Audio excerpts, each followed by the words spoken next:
سلام و درود به شما برادران و خواهران عزیز و محترم.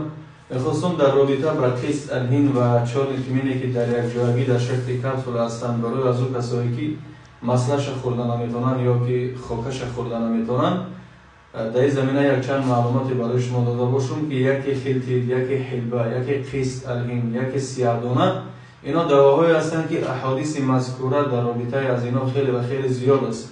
دواهای سودمندن، خیلی و خیلی مفیدن.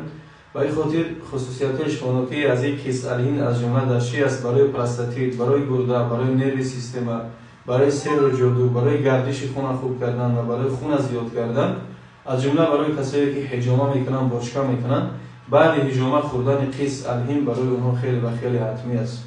و شما میتونید برای باز معلومات بیشتر و چگونه خوردن و چگونه دسترس کردن از این گونه دارو را گرفتن در واتساپ نویسید. ان شاء الله که رقم‌های واتساپ در پایان همین نوار میشن.